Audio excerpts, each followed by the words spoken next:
বাবার বাড়ি প্রতিটা মেয়েরই একটা সফট কর্নার, একটা ইমোশনের জায়গা। আসসালামু আলাইকুম, সবাই কেমন আছেন? আশা করছি সবাই আল্লাহর রহমতে ভালো আছেন। আমিও আলহামদুলিল্লাহ আল্লাহর রহমতে ভালো আছি। এই ভিডিওটা হচ্ছে গত মাসের, যখন হচ্ছে আমি 2 দিনের জন্য আমার বাবার বাড়ি গিয়েছিলাম। তো সেই জার্নিটাই আজকে আপনাদের সাথে শেয়ার করতেছি।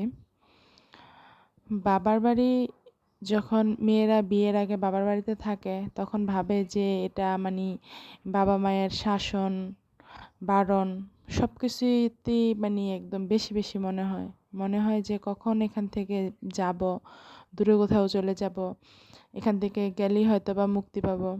কিন্তু সত্যি বলতে বিয়ের পর যখন প্রতিটা মেয়েই বাবার বাড়ি ছেড়ে চলে আসে তখন বুঝতে পারে বাবা মায়ের কদরটা। তখন হচ্ছে বাবার বাড়িটাকে খুব মিস করা হয়।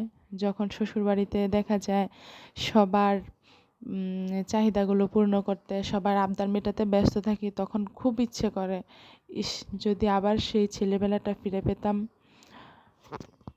আবার সেই মধুর শৈশবটা ফিরে পেতাম, কতই না ভালো হতো।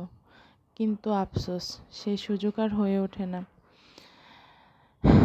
আমরা যারা বাবা মাকে ছেড়ে দূরে থাকি, সেটা শ্বশুরবাড়ি হোক বা অন্য কোথাও হোক, তখন যে মানে তারপর যখন বাবার বাড়িতে যাওয়ার কথা ওঠে, সে যে কি আনন্দটা, সে যে কি ফিলিংসটা, সেটা আসলে ভাষায় প্রকাশ করার মতো না। সেটা শুধুমাত্র সেসব মেয়েরাই বুঝে যারা বাবা মাকে ছেড়ে শ্বশুরবাড়ি বা দূরে অন্য কোথাও থাকে।